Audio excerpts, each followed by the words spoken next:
જળ તત્વ એને ડૂબાડી હતી તો તૃપ્ત કરવા માટે શરીરની જરૂર છે એટલે ભગવાને આ મનુષ્ય અવતાર રૂપી શરીર આપણને આપ્યું છે। આની કિંમત ત્યારે થાય જ્યારે આપણે સત્કાર્યમાં ભક્તિમાં ભજન કીર્તનમાં સત્સંગમાં જઈએ ત્યારે દેહની આત્માની કિંમત ત્યારે થાય કે જ્યારે આપણું જીવન પરમાત્માના સત્કાર્યમાં ઉપયોગ થાય ત્યારે સંપત્તિ હોય સંપત્તિનો સાચા અર્થમાં સાચા કાર્યમાં ઉપયોગ થાય ત્યારે એની કિંમત થઈ છે।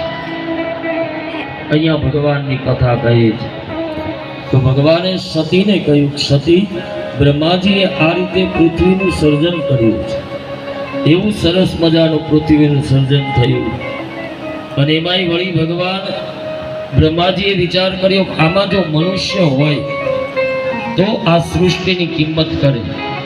એકલું શરીર હોય પણ આત્મા ન હોય તો શરીરની કોઈ કિંમત નથી અને એટલા માટે જે શરીરની કિંમત નથી એટલે જ આપણે શમશાનમાં એને અગ્નિદાહ દઈ દીધી।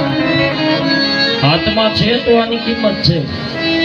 ગાડી ચાલતી હોય તો જ ગાડીની કિંમત હોય, બાકી બંધ પડી હોય ખટારો થઈ જાય, ये भंगार है।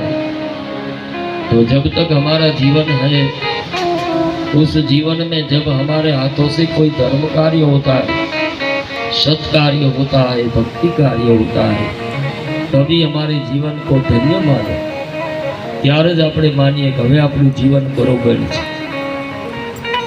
अहींया भगवाने कह्युं ब्रह्मा